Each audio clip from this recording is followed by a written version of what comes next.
Welcome back, Buzz. Thank you. It's nice to be back, especially to this glorious weather. Well, there you are. Going to be a Florida day, 50 degrees. Okay.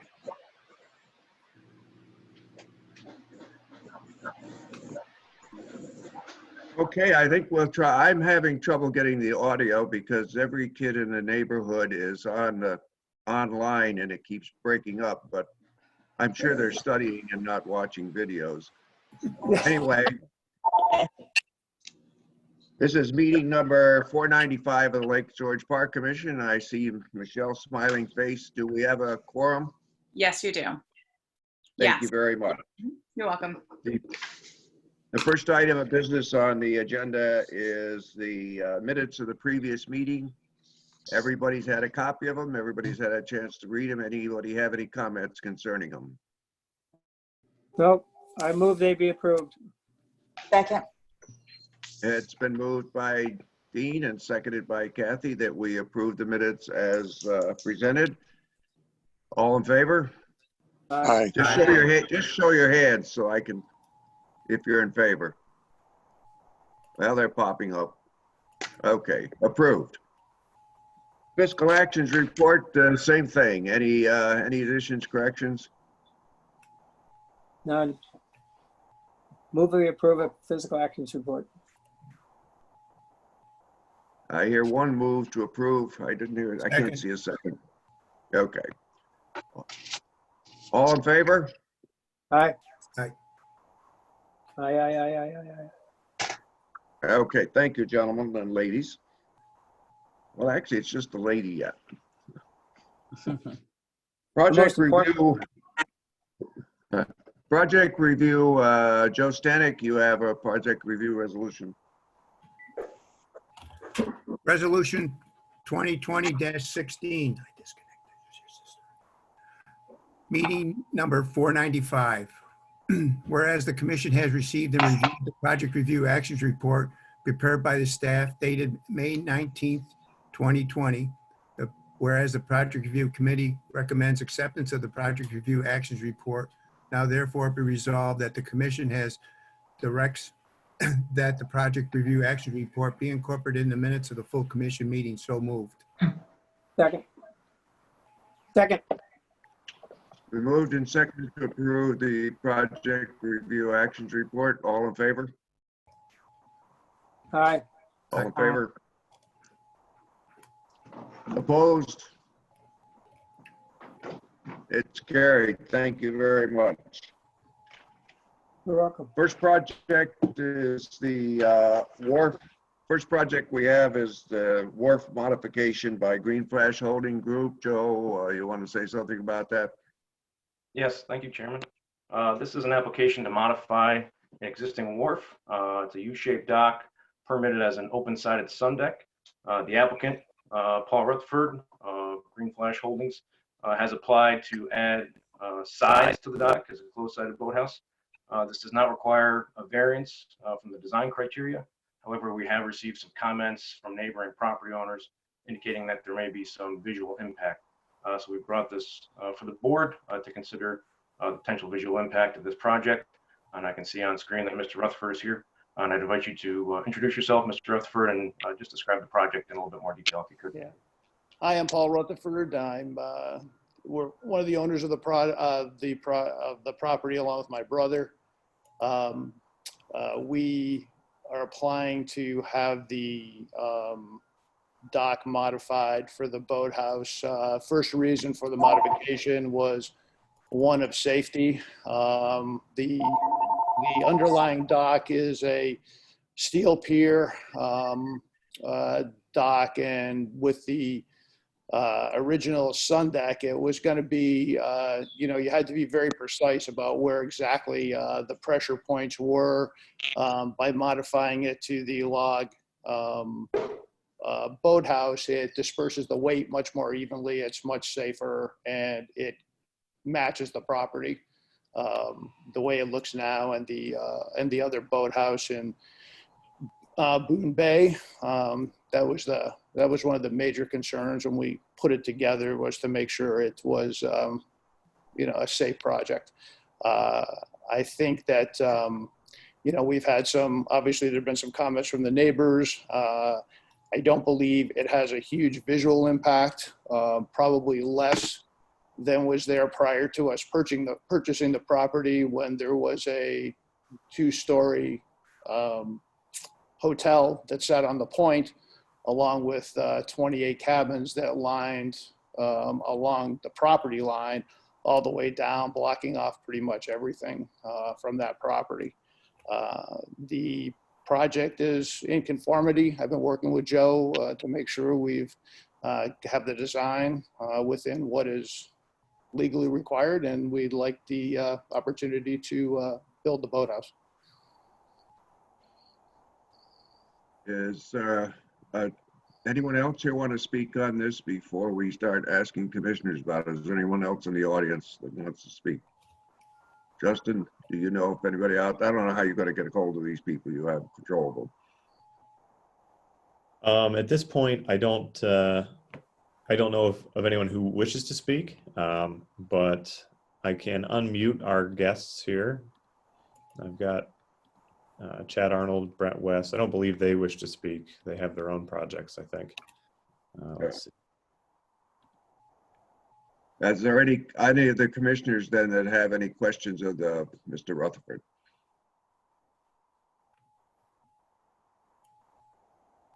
Someone in the corner. I don't see anybody from any of the commissioners. Joe, I have a question for Joe then. What are the complaints and how many from the neighbors concerning the visual aspect? Good question. I haven't counted them. I can do that quickly as we talk. But basically, the concern is the visual impact of the closed-sided boathouse.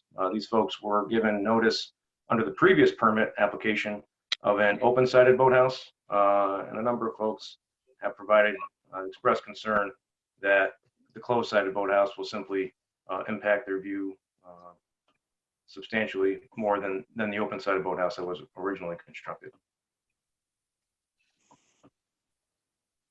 Yeah, my question is, why was there just one boathouse and not the other permitted to have sidings at the time that we did it? Honestly, it was my brother's property that I'm dealing with here, and at the time he decided that he was going to do an open-sided boathouse. I think the greatest visual impact of the boathouse seems to be his house and my house, because it kind of blocks his view and blocks my view a little bit with the full boathouse. But it was more of a concern to match the property and it was just a safer construction. I mean, it disperses the weight evenly along the dock, and there's no issue. I just had concerns. Yeah, I had a hard time understanding. I know there's literally hundreds of boathouses on the lake, open-sided, that are perfectly safe structurally. I'm an engineer by trade, although I didn't ever do it. I did study. I don't see why an open-sided boathouse is less structurally secure than one with it. One can actually make an argument that if you put the sides up, you put a big windsail up, and in certain instances, it may be more unstable.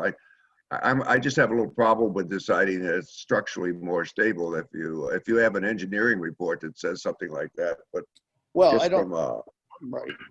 I don't think that's the only. I mean, the reason is one of the other reasons was that it fits the property better. I mean, the homes are log homes. The boathouse is a log boathouse. It's it's within the regs to build it. It doesn't have a huge visual impact on the neighbors. I mean, they have a complete straight out view right to the lake. They have to crank their heads all the way to the left. And what used to be there was, like I said, buildings and hotels that blocked off the entire bay. At least we've opened up that whole sight line down in there. So there's really nothing, anymore impacting that side of except the boathouse. And it just is a preferable structure given the given the property. It'll just look better, in a lot boathouse. We're having also a hard time coming up with something that would visually go with the property, and look better in that, in a design that was a log design, that we were trying to come up with something, and it just made more sense to build the boathouse so it would visually look more attractive for the property. Yeah, Mr. Rutherford, I think the question here, the only question we have about it is the visual aspect. And I don't think there's a structural problem. I don't think there's any other. So that's why we're discussing that. Okay. And Joe, you as the chairman of the project review, you've looked at it and everything. What's your opinion? I know the angles were in the drawing and so forth. What's your opinion on the visual aspect? There is some blockage there from that, but there's a tree also. I guess from what we had as a site inspection, there was some visual impact, I guess, and there have been probably, I think it was 5 or 6 people, Joe Thorne could correct me on that, that actually expressed concerns about the visual impact. I didn't think it was quite as bad, significant, let's put it this way. As far as the buildings, previous owner had buildings down there. We're talking about now the dock, not the buildings. Although the building has been removed, it's still the dock that's there. So, and also once you put a boat in the slip, and if you had a lift in there, the boat would come up and block some of the visual aspects that we'd see. But there is some impact there. Ken? I think part of, thank you. I think part of the issue, or maybe a lot of the issue, is the fact that the applicant did go ahead and side that boathouse without seeking the appropriate authority or amendment to do that. And I don't know much about a second project, and it's really not relevant, except it's all happening at the same place. There was a building to be proposed to be constructed on the north side of the Rutherford property, adjacent to the Chilka Lodge, and there was no authority sought for that, allegedly. I don't know it for a fact, but I've been told that there was no authority sought for the construction of that project. And I think there might be some activity with the town of Bolton on that proposed project that was, again, construction started with no authority. So that probably accelerated the complaint process of the neighbors. And so all of a sudden they weren't getting what they thought they'd signed on for 3 years ago. Can I respond to that? Sure. Sure, okay. Yes, you can. So the sir. Go ahead. The project with the town of Bolton was applied for. There's no construction that started there. There was just some gravel there, and everybody assumed that we were just going to put it in. We never intended to put it in. There was a permit that was applied for in February and has been tabled because of the virus for the last 4 months. So, and we just had a meeting on that the other day, and we have, we're just about at an agreement to put the shed in, and it was never started or put up with the intent of going ahead of everything. We've applied and gotten permits for everything that we've done. The boathouse did get started early. Unfortunately, I wasn't here. The logs were delivered. The guys that were working for us just started whipping it up there, and I explained to them. I said, we are not ready till I get this. So while it's my responsibility because they work for us, they got a little overzealous with that because everybody's trying to get a paycheck, and they got paid on part of completion. So we did apply, but I think what's the big problem with a lot of the neighbors is, just like myself, we have construction fatigue. We're all tired of it. They're tired of it. I'm tired of it. I want to just get it finished and start enjoying the lake, and they are all tired of it. And I certainly don't blame them one bit. And I would love to just have it, click my fingers and have it all done. But that's just not the case. Thank you, Mr. Are there any other commissioners have questions? And I would just like to make a comment. Can Mr. Rutherford, through an order on consent, he's settled these problems with us with it, and I don't think that's really the fact that he did it early. He's atoned for that as far as I'm concerned. That's off the court. The only question we have to look at here right now is it appropriate? Is it bothers? Is it detracting from somebody else's property rights? And that's what I'd really like to hear comments on. I haven't heard from any of the other commissioners on it, and I'd like to hear some more comments on it. Mr. Cook, are you just scratching your ear, or do you want to talk? Both of those, I think, would work.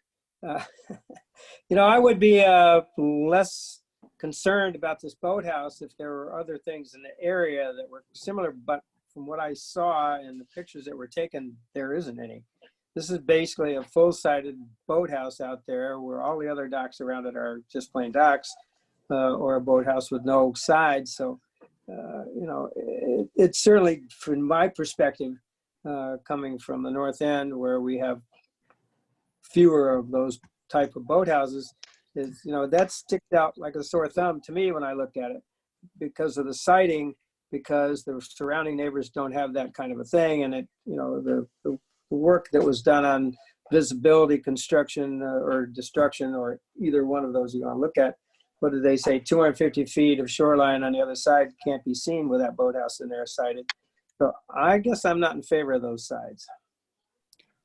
Well, can I comment on that? There's a boathouse. There's just a minute. Mr. Rutherford, I'll give you a chance. Just a minute. I want to see if there's anybody else that wants to talk about it, and then we'll come back to you, okay? Yep. Any other commissioners? I would ask Joe Thuen.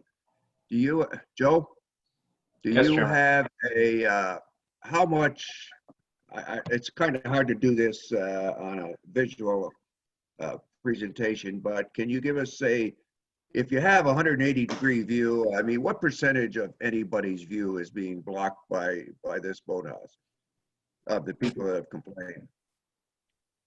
Yeah, good question.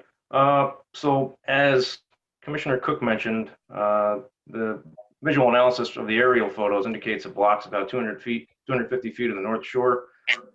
Taking the entire view, 180 view into consideration, I'd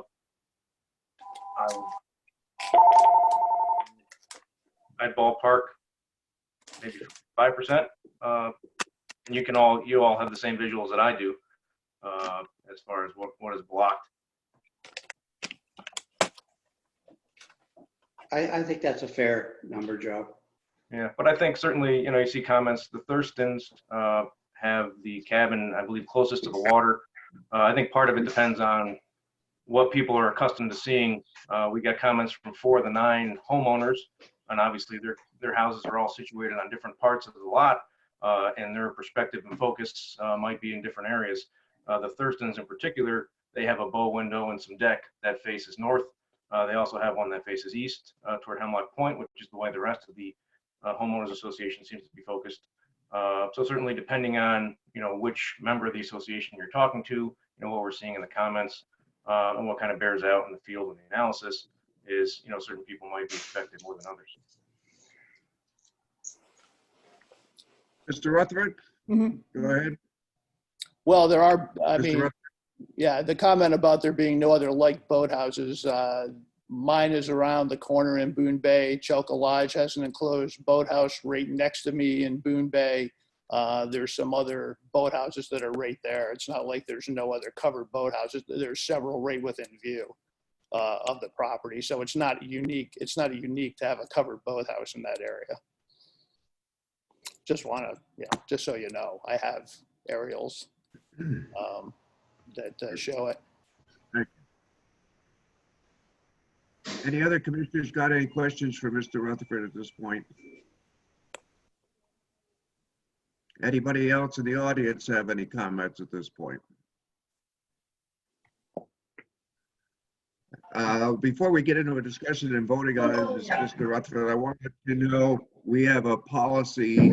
We only have 7 commissioners here today, and it does take 6 votes. And anytime we have less than 8 commissioners, we give the applicant the opportunity to wait till next month when we have more. Perhaps I'll make it easier for you. What I'll do is kind of have a discussion among the commissioners so you get an idea. But if you would rather wait until you have more commissioners, i.e. that might give you a better percentage chance or whatever it is. I just don't want you to think that just because we only have 7 commissioners and you have to have 6 positive votes that you're being short shifted, so to speak. So you do have the opportunity to delay the vote for a month. I just want to make sure you understand that, okay? Sure, thanks. Yeah, I'd kind of like to move it along. To make me a month older.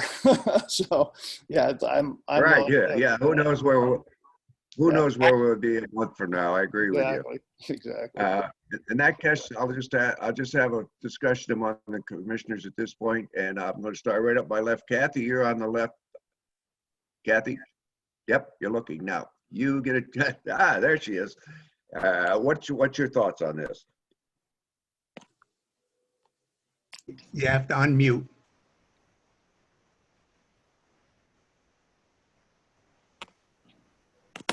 I'll make this brief. I was at the site visits. At first, I did not think that there was much of a visual impact. Yes, I agree, 5% on a 306, on the whole vista.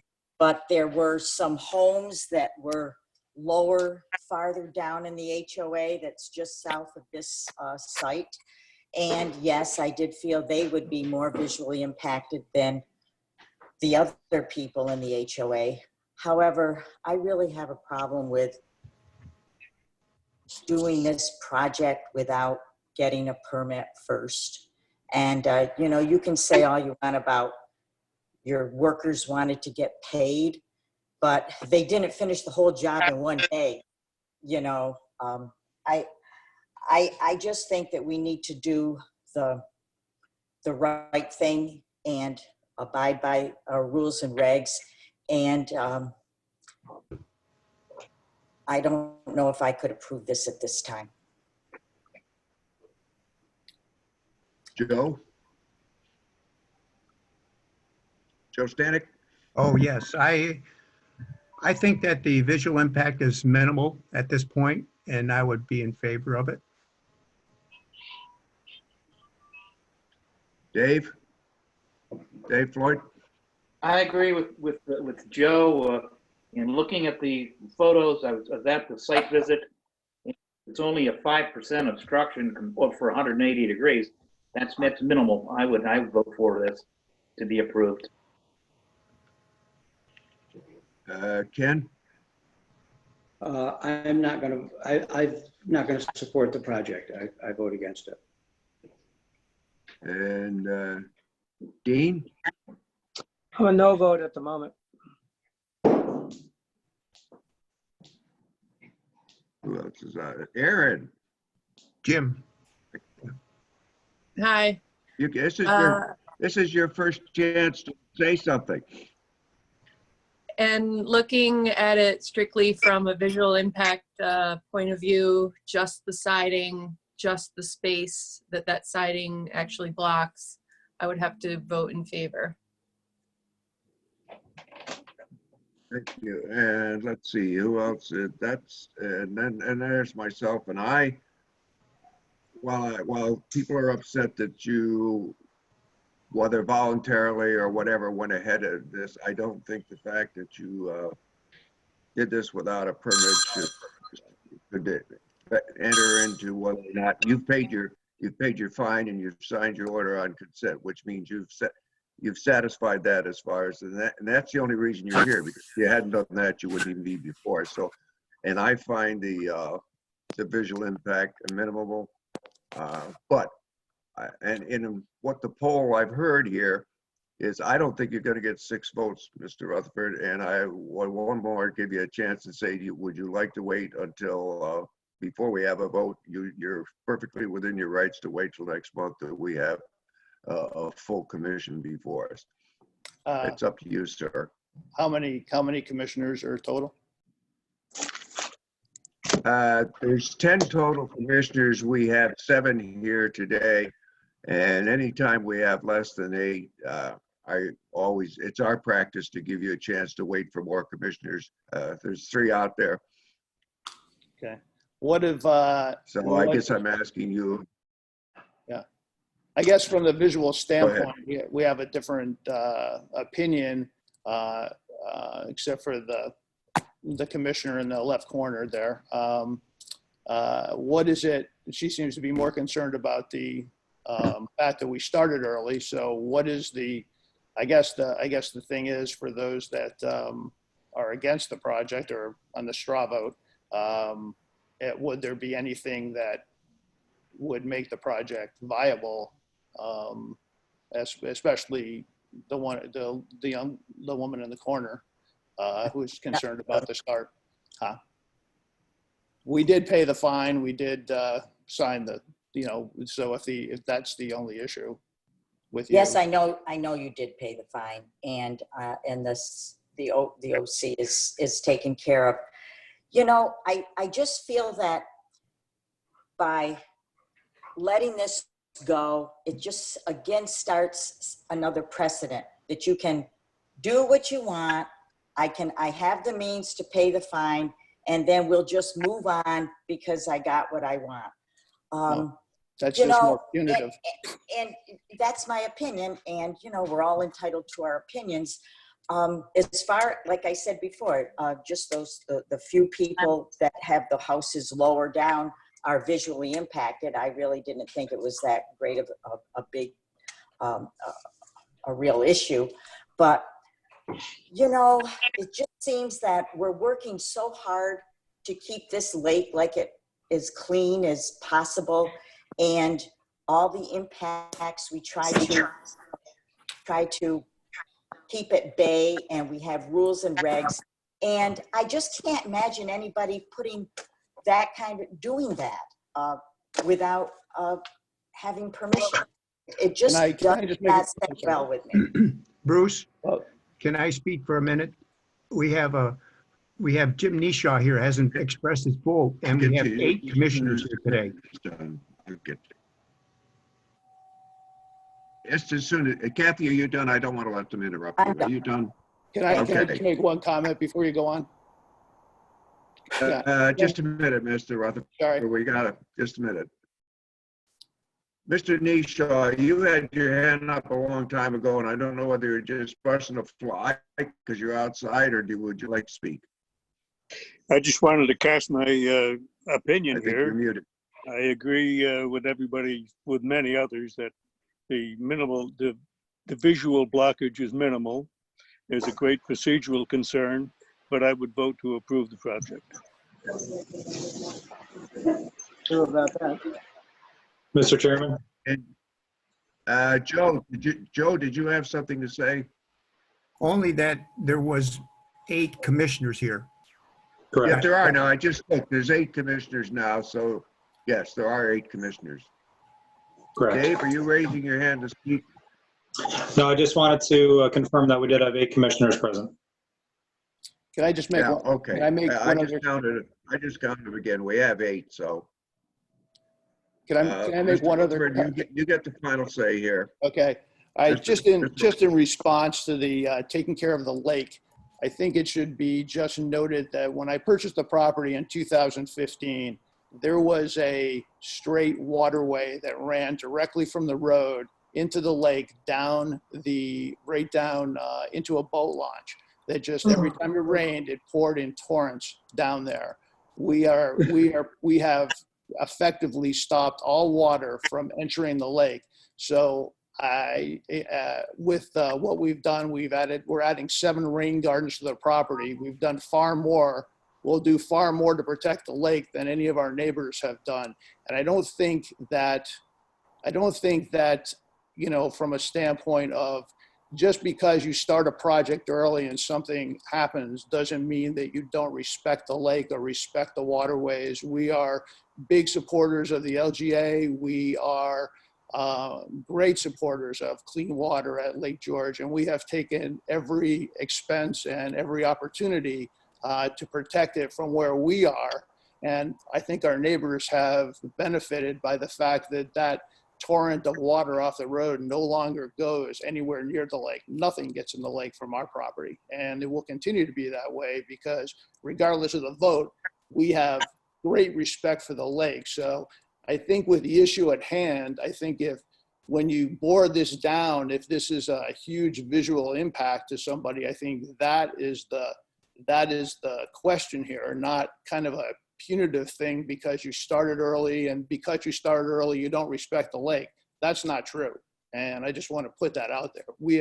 We go to great expense on this project to protect the lake, and it was inspected twice a week by engineers who checked into that. So you can vote on the project as you want to, but please don't accuse us of not having respect for this body of water, because we do. I've been coming here for 50 years, and I feel that I was fortunate enough to be able to build on this lake when you know, you never thought you'd be able to in your entire lifetime. And I respect everything about the lake, and I respect and I appreciate the situation I'm in to be able to, one, you know, have a home on it, and two, be able to take on my stewardship for my property to make sure that we are not doing anything at that level on the lake. So the rest of it I will leave to the commissioners.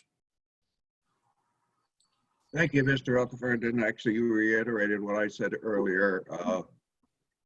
Nobody should make a decision on this based on past. And Mr. Rutherford, as far as I'm concerned at least, has a tone with his order on consent.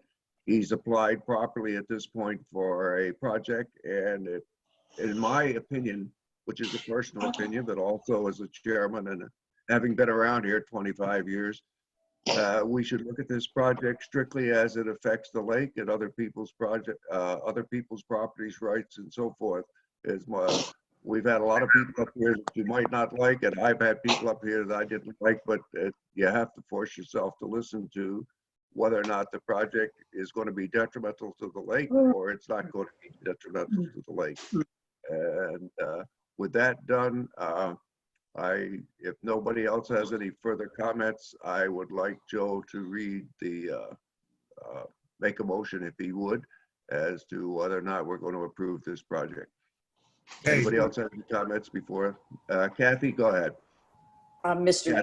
Rutherford, I want to say to Mr. Rutherford that I certainly appreciate his comment, especially the one about telling me about what you did with the stream and putting in the rain gardens. I can personally identify with that because of our property on the lake and what the stormwater runoff from that stream does to our waterfront at Hewlett's Landing.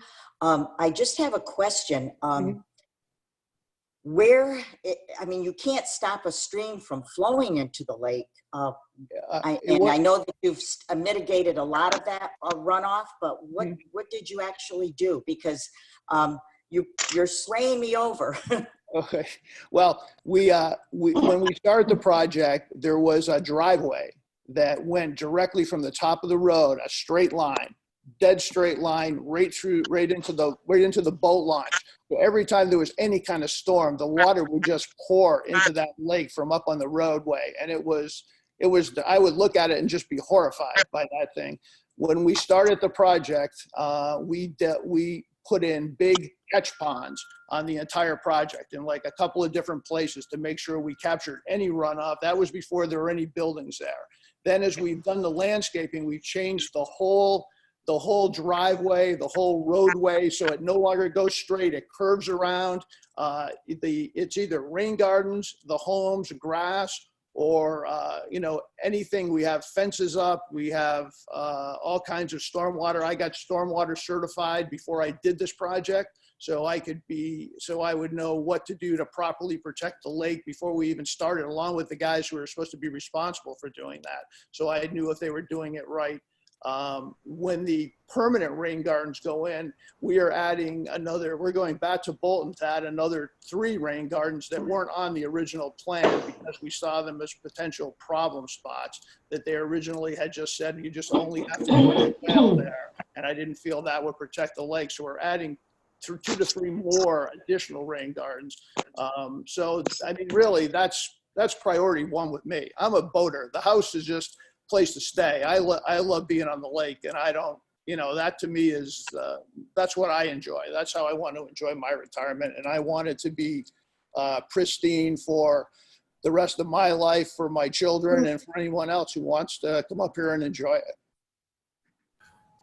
Thank you. You're welcome. Thank you, sir. Joe, Okay. go ahead, Joe.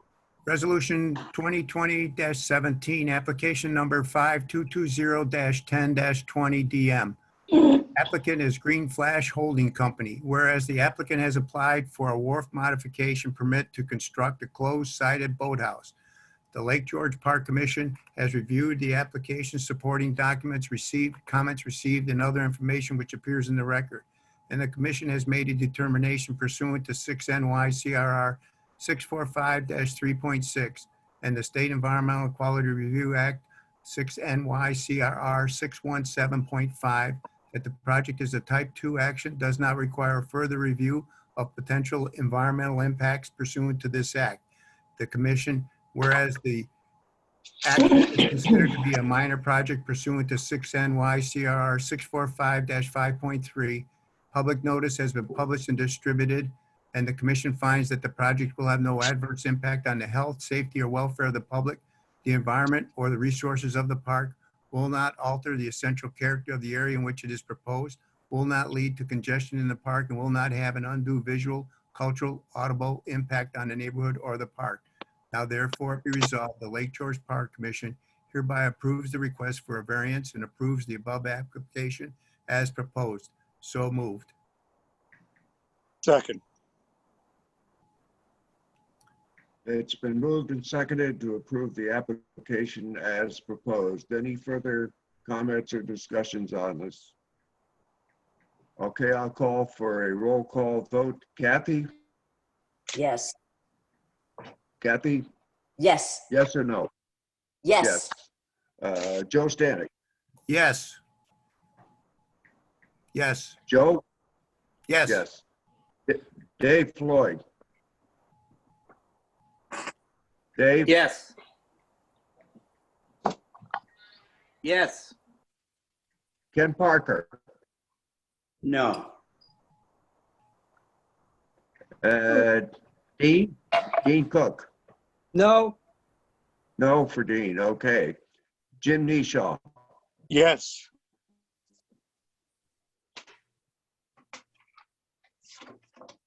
Aaron? Yes. Aaron Burns? Yes. And the chairman votes yes. The chairman votes yes. I think, did we get everybody, Michelle? I didn't leave anybody out. You have everyone. I see, I counted 7-1 in favor. Is that correct? No, 6-2. 6-2. I'm sorry? 1, 2, 3, 4, It was 5, 6-2, Bruce. 6 and 2? Okay, that still passes, even if I count, even if I can't count correctly. Mr. Rutherford, your application has been approved. You got that? Appreciate it. Yes. Thank you. Thank you, commissioners. I appreciate it. Thank you very Thank you, much. sir. Yep. I will leave. Joe, I'll be in touch with you. Okay, Thank you. Thank you.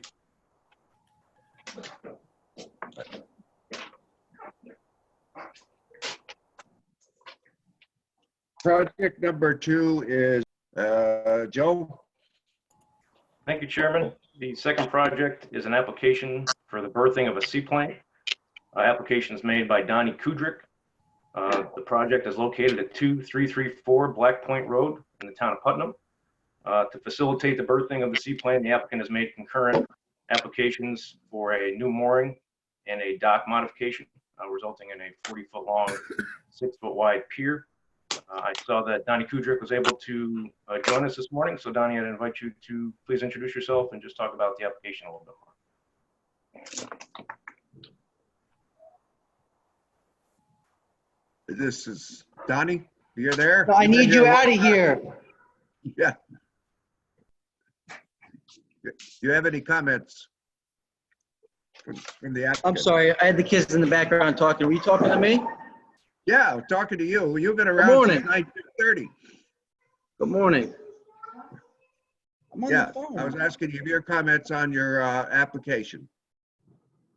I don't have any comments. I think it's pretty straightforward. We have a 6-passenger seaplane. It's amphibian. We keep it at Ticonderoga Airport overnight. We just want to be able to berth it at our dock when we're using it for our family. Thank you. Joe, do you have any comments from the project review committee? The only question is I think the Joe Johns mentioned that he would recommend that you move the landing zone about 1,000 feet more outside of the shoreline, because the shoreline kind of gets busy at times. So we would suggest that you landing zone would be moved out away from the shore.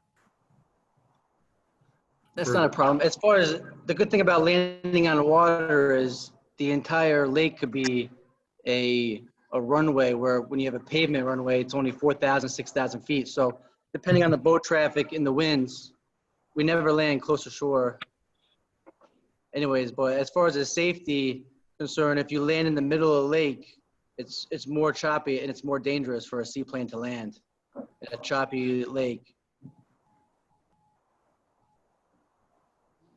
Yeah, So you're Joe, and suggesting- just, speaking from a little bit of experience from flying, I think 23,000 hours worth of flying, it behooves the operator to, actually it's his responsibility to make sure he has a safe landing area.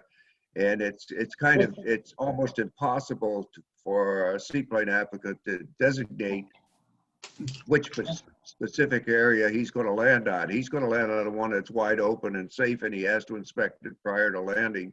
So I think our recommendation is that he stays as far away from shore as possible, but he would do it anyway, because if he doesn't want to land on top of somebody, a pilot's always the first one at the scene of the accident. So I think it's appropriate to give him the responsibility for it. The commissioners. Anybody else have any comments about this operation? Bruce, Mr. Parker. How much distance would a plane like that average need? I mean, is that 1,000 feet or 2,500 feet or what? A takeoff from landing space. Well, I'll let him answer it. I know what a Approximately 747 1,500 is. feet for takeoff. 1,500. 1,500 feet. Okay, thank you. Landing is shorter. Yeah. Anybody else have any questions or comments from the applicant? Staff have any comments other than Joe Johns? Nope, I'll just Anybody reiterate, the dock and the mooring are all compliant with design standards. And that's the only thing I would like to add.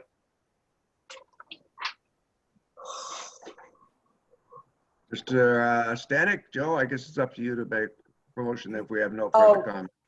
Wait a minute, Bruce, I'm sorry. I did have a question. Okay, go ahead. I just thought of it last night when I was going over the plans again. Right now, there are 2 docks that are 20 feet each, and we want to make one 40-foot. And I noticed that you have a 28-foot boat. So I'm assuming you're going to put the 28-foot boat on mooring and put your smaller boat, your smaller boat on that lift on the new side, the side of the new dock. I'm sorry, I'm having trees cut down, and I just had to double check on something. But is that correct? No, we want to have we want to have one pier, 40 feet, Yes, and we want to have the dock doctor's boat lift on the 40-foot pier, which the boat would be on that. but There is then, no second pier right now. but then what about, no, I know that, but the mooring, you have a 28-foot boat on that mooring. Is that correct? Because you couldn't put that 28-foot boat on the 20-foot dock. Or what are you putting on the mooring? Seaplane. The I thought seaplane has a this- 28-foot radius on the wingspan. Okay, okay. Why did I think the seaplane was going to be on the south end of that dock? The boat is going to be on the south end. Wait a With minute. the boat lift. I don't have it in front of me. I believe it's on there. Joe. Yeah, if I could clarify, Mr. Kudrick indicated most of the time he'd like to have the seaplane on the mooring, and it's designed for that. However, in choppier weather or for an overnight, he indicated it might be safer for the vessel to be berthed on the 40-foot long dock, in which case he indicated the seaplane would be berthed on the south side of the dock. The boat lift and the PWC lift are currently proposed for the north side of the 40-foot long straight pier. Okay, so the seaplane can have two places to go. That's what I was a little confused about. And then there's just one boat that will go on the lift. Correct. Okay, gotcha. Thank you. Joe? Were there, Okay, so Stanek, go ahead and read the motion. Resolution 2020-18. Application number 5346-21-20 SPS, 5346-6-20 DM, and 546-20-20 MN. Applicant is Donnie Kudrick. Whereas the applicant has applied for a special permit for recreational use to berth a seaplane and made application for related permits for a mooring and a dock modification. Whereas the Lake George Park Commission has reviewed the application and supporting documents, comments received, and other information which appears in the record. And whereas the commission has determination that the project is an unlisted action pursuant to State Environmental Quality Review Act 6 NYCRR 617.5, and as lead agency for the purposes of the State Environmental Quality Review Act, has made a determination that the project will have no significant impact on the environment. And whereas the action is considered to be a major project pursuant to 6 NYCRR 4645-5.3, and public notice has been published and distributed as required. Whereas the commission finds that the project will have no adverse impact on the health, safety, or welfare of the public, the environment, or the resources of the park, will not alter the essential character of the area in which it is proposed, will not lead to congestion in the park, and will not have an undue visual, cultural, audible impact on the neighborhood or the park. Now therefore be resolved, the Lake George Park Commission hereby resolves to approve the above application as proposed. So moved. We have a second? I'll second it. We have it's been moved and seconded to approve the application. Any further comments on the project? All in favor of the project by a show of hands? I think we can do it with a show of hands. Just show me all those in favor.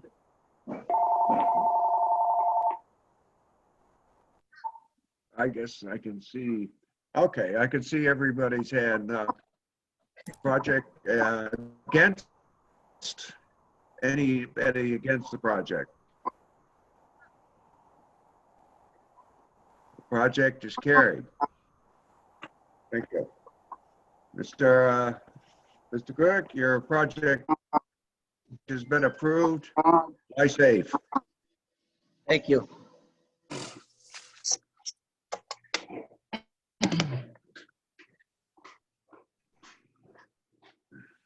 Next application before the commission today is another seaplane application submitted by Mr. West, town of Queensbury.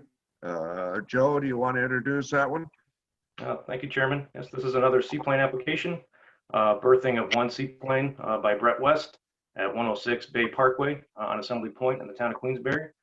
This application does not involve any construction, just simply the berthing of the seaplane. And I can see from our guests here that Mr. West was able to join us. So Mr. West, I invite you to introduce yourself and talk about the project a little bit more if you could. Yeah, hi, I'm very similar to the last project that Donnie had. I don't actually berth my plane here. I keep it at the Warren County Airport. It's there every single night. I do fly on Lake George probably on approximately once a week. And last year, first year I had it, and when I say once a week, that's just during the better months weather-wise. Last year, 3 different times for about 2 hours each. I stopped at my dock to either grab lunch, family member drop off, or a quick ride. I was told I'm not looking to change anything with my docks or any permission to do anything other than to stop at my dock and have lunch. And I don't berth it here for the record. I'm not sure why this is called a berthing application. What's kind of ironic about this application is that any seaplane pilot can, from the Lake George Park Commission rules, can come and stop at my dock as a guest. That's in the rules. Anyone on this call, if you were a seaplane, you could come to my dock. But I, as the owner, cannot come and stop at my dock to have lunch without a special permit. So I just for the record, I'm kind of curious about that. But here I am. I was told I had to do this. And I've paid my $100 and I've submitted my applications, and all I'm looking to do is stop at my dock. I'm not changing my dock. I just want to eat. Thank you, Mr. West. I won't get into the discussion about that unless you want to bring it up, but there is no question but what the Lake George Park Commission has by law authority to do, protect the safety of the lake, and seaplane operation, we've got a perfect right to request a berthing, and we don't want to get into the discussion of berthing. If you want to do it, we can provide you with all the legal precedents for this. I appreciate your concern. I was going to, if you were going to bring it up, I was going to discuss some of your correspondence with certain members of the commission. I don't want any personal discussion whatsoever in a public meeting about this. All we're concerned about is the project, that you have a safe operation. And that, as you have noticed from the previous application for a seaplane permit, all we're interested in is a safe operation and protecting people around the lake. And I think we have a perfect right to, I know we have a legal right to insist upon that. That having been said, I see no problem with the application, and I don't think any other commissioner has. You obviously have operated it in the past in a safe manner, and I don't see anything problem with that. Does any other commissioner have anything they want to say about this project without getting into any personal comments? I guess not. Mr. West, do you have anything further you want to say? I do not, but thank you. Okay, thank you, sir. Mr. Stanek. Resolution 2020-19, application numbers 5234-14-20 SPS. Applicant is Brett West. Whereas the applicant has applied for a special permit for recreational use to berth a seaplane, whereas the Lake George Park Commission has reviewed the application, supporting documents, comments received, and other information which appears in the record, and whereas the commission has made a determination that the project is an unlisted action pursuant to the State Environmental Quality Review Act 6 NYCRR 617.5, and as lead agency for the purpose of this State Environmental Quality Review Act, has made a determination that the project will have no significant impact on the environment, and whereas the action is considered to be a major project pursuant to 6 NYCR 645-5.3, public notice has been published and distributed as required. The commission finds that the project will have no adverse impact on the health, safety, or welfare of the public, the environment, or the resources of the park, will not alter the essential character of the area in which it is proposed, will not lead to a congestion in the park, will not have an undue visual, cultural, audible impact on the neighborhood or the park. Now therefore resolved that the Lake George Park Commission hereby resolves to approve the above application as proposed. So moved. And the chairman will second it.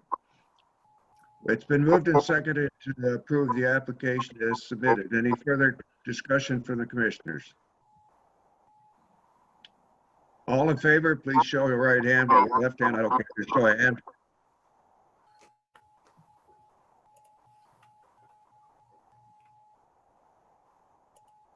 Okay, anybody opposed? Motion is carried. Mr. West, your application for your seaplane going to your dock is approved. Thank you, sir.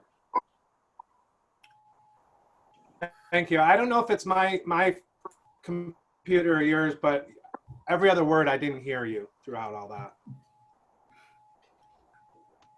It was breaking up. I heard it. So it's probably on my end. Okay, thank you. Roger. Let's see, next item on business is the parasail permit conditions. Dave Wick. Yeah, thank you, Mr. Chairman. We've been working for several months to kind of address the safety of parasails on Lake George. If you recall, last June 15th, 2019, there was an incident that was close to being tragic, thankfully not, with JDQ, where a parasail entered the water, and there was some challenges with the individual being dragged under, and thankfully he was brought back. That prompted the commission to take a closer look at the parasail permits and the activities that are approved, and just take a look generally at how the organizations operate. We have two different parasail operations on Lake George. And so the commission deals with the parasail permitting side of things, of course, but we were not well versed in exactly the daily operations of the companies. And so we dug into it a little bit and started figuring out if the current operations were as safe as they could possibly be while being reasonable, certainly from a regulatory standpoint, or if there's different ideas or thoughts that were kind of best practices, standards of the industry that we could employ here on Lake George to make it as safe as possible. So in July, the chairman formed an ad hoc committee consisting of 5 of our commissioners to take a look and meet with the companies themselves, talk about their operations, and start to get information from the best sources in the industry to see how we might be able to adapt those to Lake George.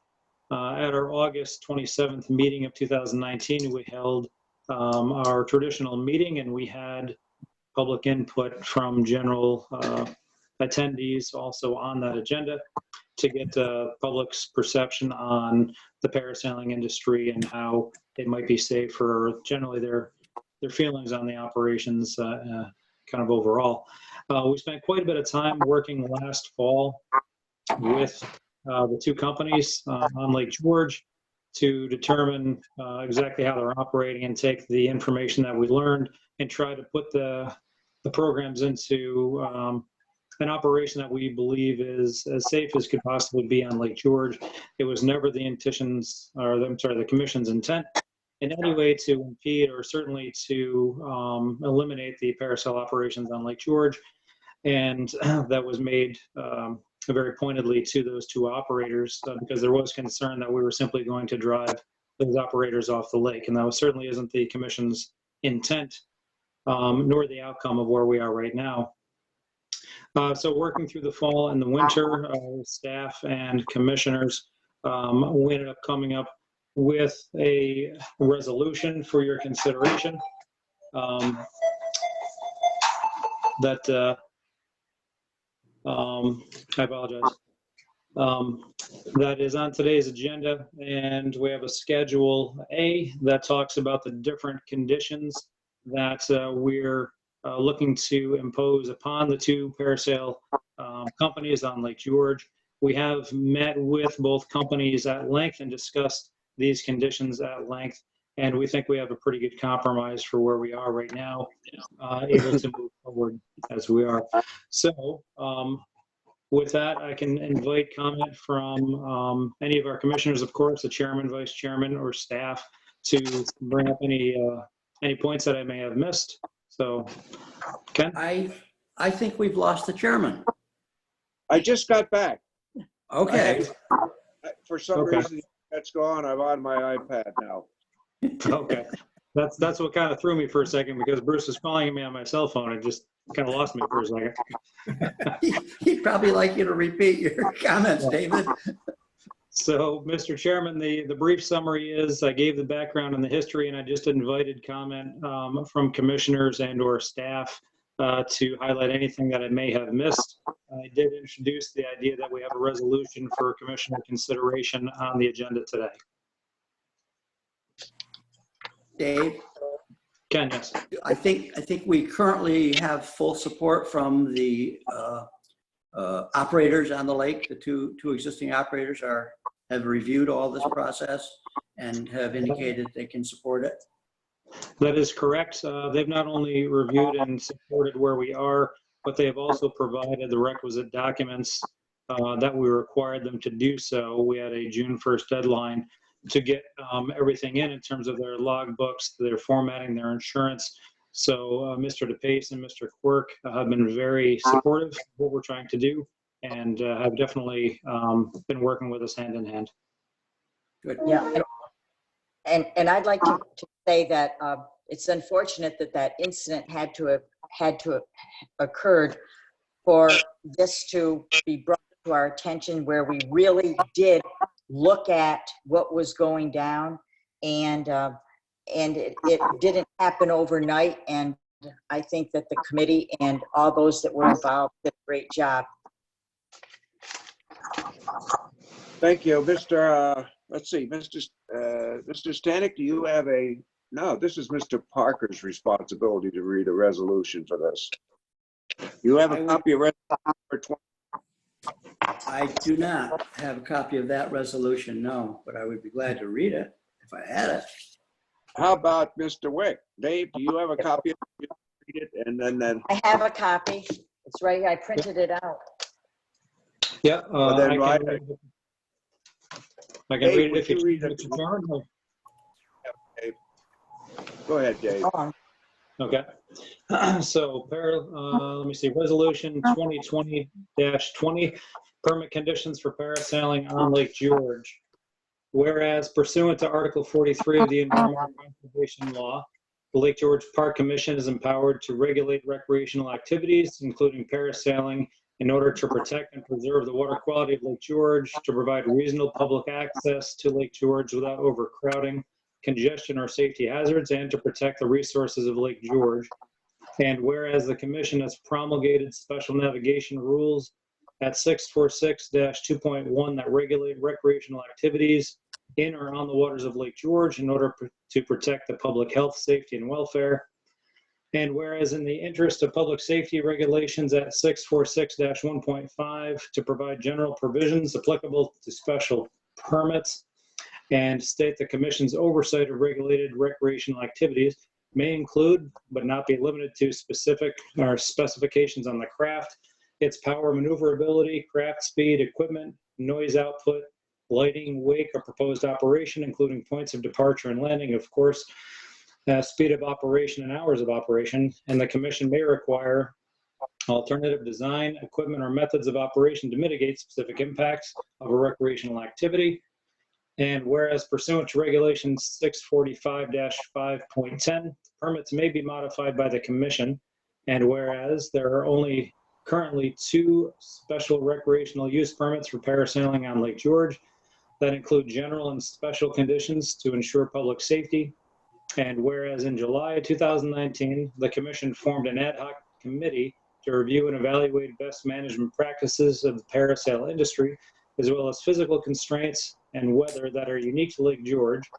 And whereas the Commission has sought public input on parasailing through meetings with both parasail operators on Lake George, as well as through public input posted August 27th, 2019 at the Lake George Town Hall.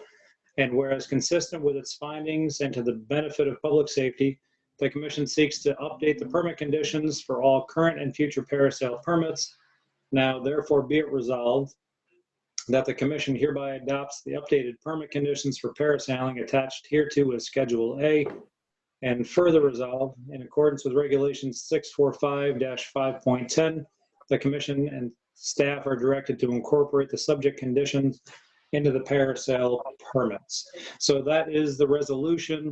And if you'd like, I could highlight some of the more important points very quickly, if you'd like, before you vote on the resolution, or you can certainly vote on the resolution currently.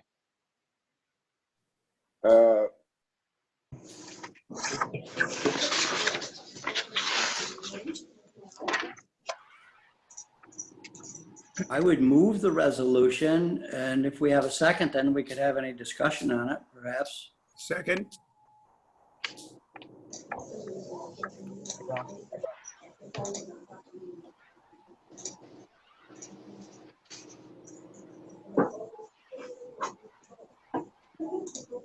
Was Mark on the commission? And I guess for my benefit, I'm not familiar with the permit conditions or the background. Was Mark on the ad hoc committee? He was. Yeah, Mark was on the ad hoc committee.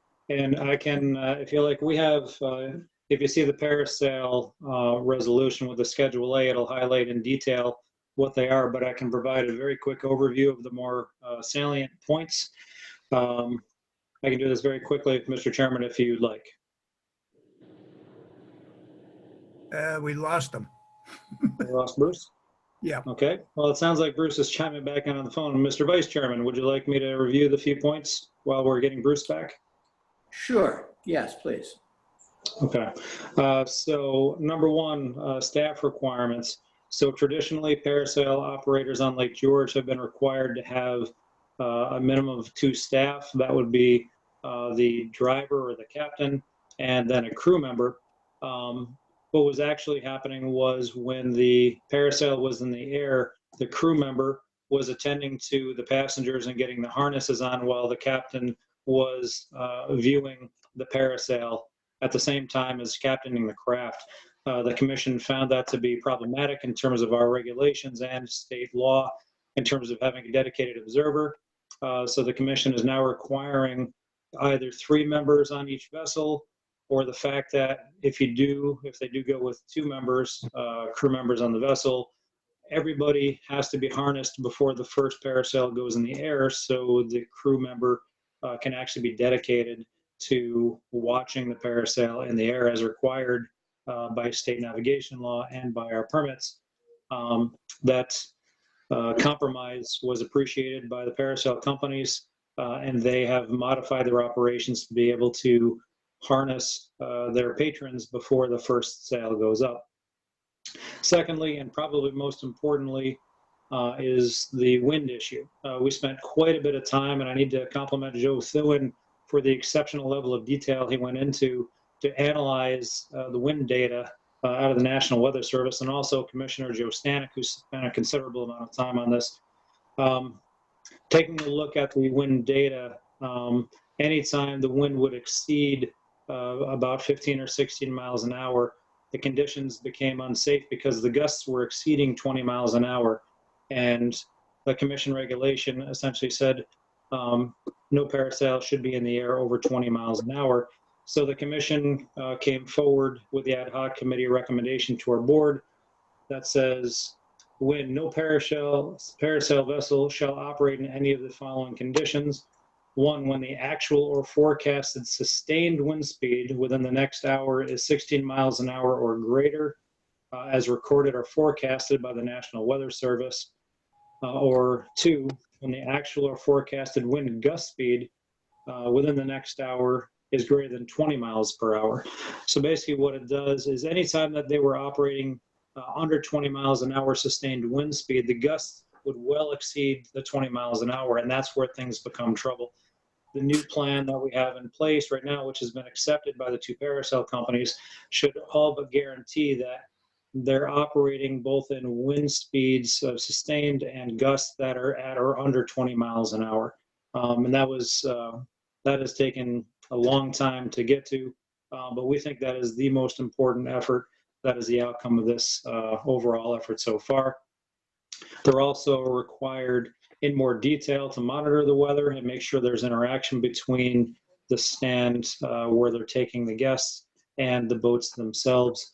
And they're required to report all incidents back to the commission within 24 hours. So those are some of the highlights, and I'd be happy to answer any questions, or certainly Joe Thewin or Joe Johns as well.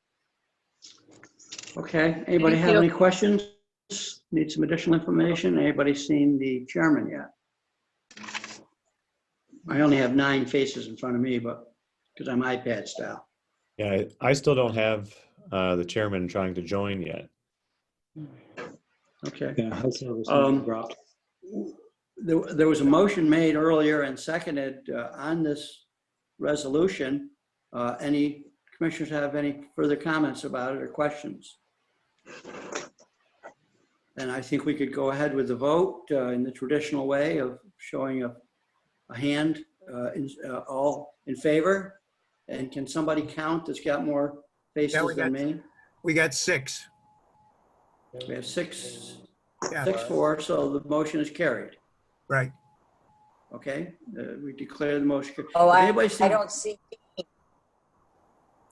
I'm sorry? Is Okay, there's Dean Kenny. around? If anybody sees Hello? Bruce jump in, just give me a holler because I wouldn't see it. Bruce, is that you? I don't see I'm on my Facebook either. I'm on my cell phone now. I can't see anybody, but I'm on the cell phone. Okay, so we've got a call-in user Oh, that I is see. Bruce. Okay. All right. Bruce, do you want me to continue? Yeah, why don't you run the meeting? I'll just listen in. Okay. I'll open my refrigerator door so it'll feel more like winter in my kitchen here. Go ahead. Next on the agenda would be the stream corridor regulations by Councilor Butner. I guess, hold on, Ken, if I might, could we jump back real quick to get the chairman's vote on the Parasailing resolution for the record? Of course. Going backwards, Mr. Chairman, your vote for the I vote for it. for the Parasailing. You vote for it. So that vote would be 7. I vote correct? yes. I vote That yes. that makes a 7 vote, I think. I don't see Dean there. Dave Floyd there. dropped off. Okay. Oh, okay. So 7 will Dave's carry. Dave is probably having the same internet problem I have. It's our internet down here. Wow. So it's carried then. Everybody agree? So I don't. All right. Dave Wick, do you want to do the stormwater lead-in? Actually, I'm going to turn it over to our very capable counsel, and she's going to take you through it. Thanks, Dave. As you all know, we have been going through the stream corridor regulations. And in order to present the stream corridor regulations to down to Albany, you need to have a resolution. At the last commission meeting, you folks all approved the seeker resolution.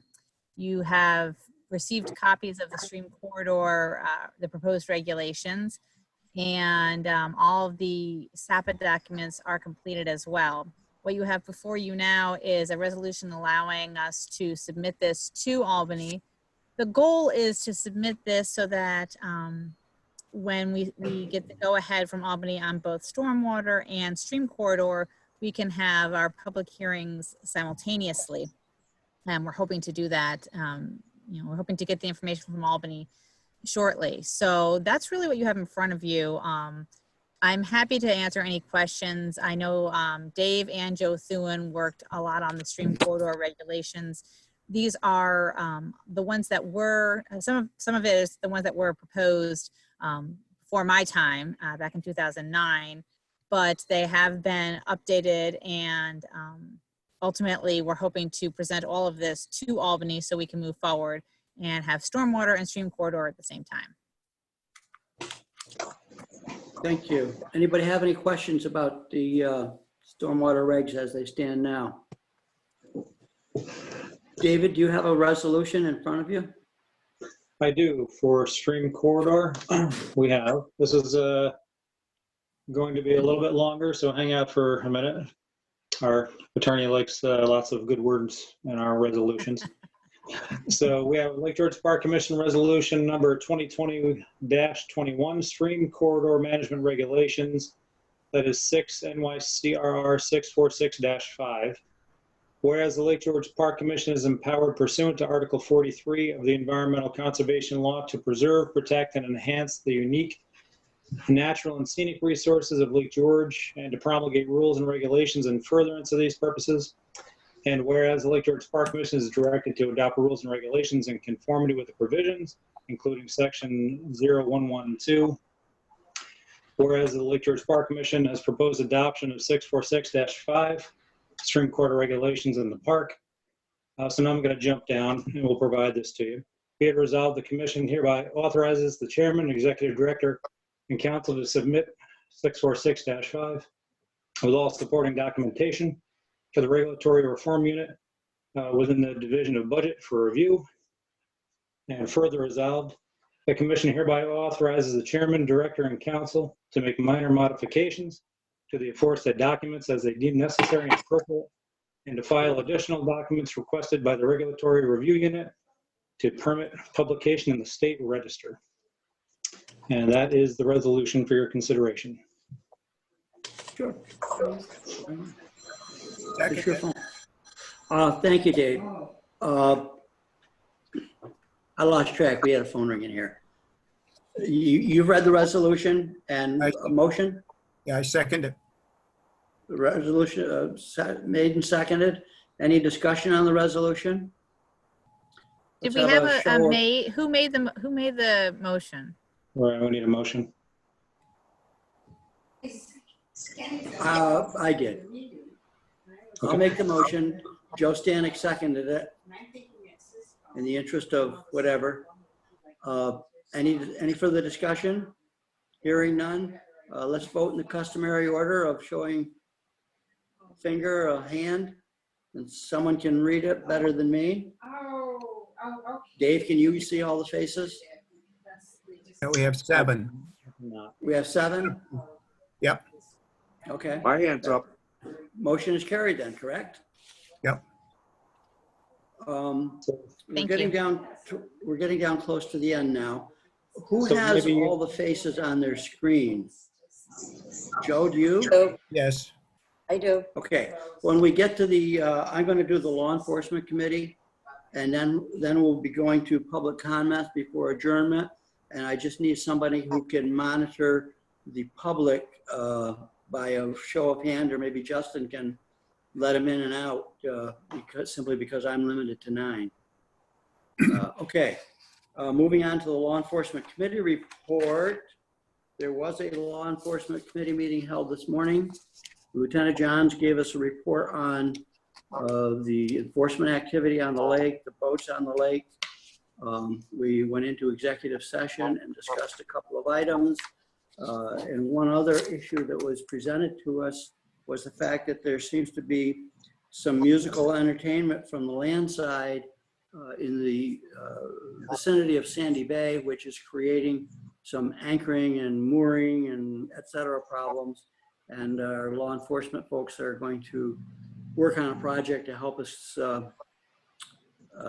keep that under control, not let it get out of hand, because it seems that some of the moorings are being used. So going forward to a resolution 2020-22, whereas the Law Enforcement Committee met via teleconference May 26, 2020 to review matters pertaining to the Lake George Park Commission's Marine Patrol and the Commission's law enforcement program. And whereas active law enforcement cases and their status were reviewed in executive session, and whereas the Law Enforcement Committee has reported on the results of that committee meeting at this full commission meeting, and whereas the Law Enforcement Committee recommends acceptance of this month's law enforcement report, now therefore be it resolved that the commission accepts the report of the Law Enforcement Committee, and I would make that as a motion. Second it. Seconded by Joe Stanek. All in favor, show by showing a hand, and somebody can count. Yep. Got 7. That's 7. So resolution carries. Now we go to our last item for the day before adjourning is public comments. And Joe Stanek, if you have everyone in front of your screen. Maybe you could manage that for us. Okay. So far, everybody is muted, Ken. Okay. Usually They can hear Justin us. handles that. Yep. So I'm trying to unmute some folks here so they can speak if they'd like. Rosemary, do you have anything to say? Not right now, thank you. Okay. Glad If you'd to like see to you, say Rosemary. something Thank later you. on, please raise your hand. I'm going to mute you again. Let's see here. I've got Pat Dowd. I've got him unmuted. Pat, anything you'd like to say?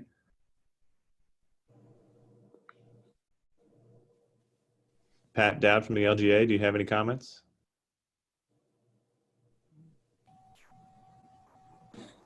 Hearing none. Hearing none. Let's see here. I've got somebody named Tricia. Tricia, Yes, we have a couple comments. Yes. Can you hear us? do you have any comments you'd like to make? Can you hear us? Yes. we do. Yes. Actually, there's two of us here. Okay, I hear you. I hear a muffled voice in the background. Could they come closer to whatever device you're using? Sure. Okay, can you hear me now? Yes, sir. Okay, so my name is Harrison Freer. I live in Queensbury. I'm also an active seaplane pilot. And I think that a comment about a sixth place boat or seaplane on Lake George, my comment to this group is when you do the environmental in the airplane world, you should think about noise. And noise is a problem. And I believe that you should limit quiet hours of the dock use or however you want to get jurisdiction, because if that plane's taken off at before 8 o'clock in the morning, you're going to get complaints from people environmentally noise wise. And as a seaplane pilot, I don't want more rules. I want us to behave and you guys be aware that environmentally in the airplane world, noise is a big deal. So your negative comment, your negative seeker declaration, I think you guys have to keep that in mind now and in the future. And secondly, from a Lake George seaplane standpoint, when you give permission for docking on the lake, I recommend that you make people aware to take an invasive species mitigation course that the Aircraft Owners and Pilots Association puts out online that says if you go over in the Hudson River, there's things you should do not to come back and land on Lake George and bring invasives with you, and vice versa. So we, the aircraft community, want to be good citizens, but you need to be aware that there is training out there, and I recommend to all my student seaplane pilots, and I've talked to Brett West about this when we've flown his little two-seater, but just to be aware that there is approved Seaplane Association, Aircraft Owners Association training and quizzes that I think you should make every pilot who lands on Lake George at their dock to take and have on their possession. Thank you. Thank you, Mr. Fuhrer. That's interesting comments. We appreciate your input. Bruce, I see you're back up running again. You want to jump in? Oh, you're doing a great job, even without the snow. All right, Justin, do we have any more? Yep, visitors? I've got two other individuals. I have a Chad Arnold, but I'm having a hard time unmuting him. So if he can hear me, perhaps he could attempt to unmute himself if he has comments to make. We'll wait a minute for him. There we go. Yeah, I have no comments. Thank you. Okay, thank you. Thank you, And Mr. last but certainly not least, we have M. Rickard. If you have any comments, please unmute yourself and make them.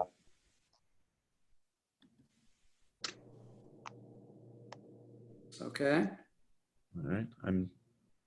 I can't seem to unmute him, and I'm not sure if he's able to unmute himself either. So at this point, I'm not sure if he has comments to make or not. All right, other than that, you're comfortable that we've got everybody, Justin? I believe we do. All right, Hearing no more comments from the public or the commissioners, anybody want to make any motions? Hey, I've always, as a member of the commission and not running the meeting, I move that we adjourn. Second. Motion made to adjourn by the man from Dresden. Is there a second to that motion? Yes, second. All right. We will all adjourn to Bruce's front porch for lunch. Motion carried. Thank you very much. This is a difficult operation, I tell you. Thanks, everybody. Thank you. Bye. Bye, Buzz. Thank you. Bye, guys. Well,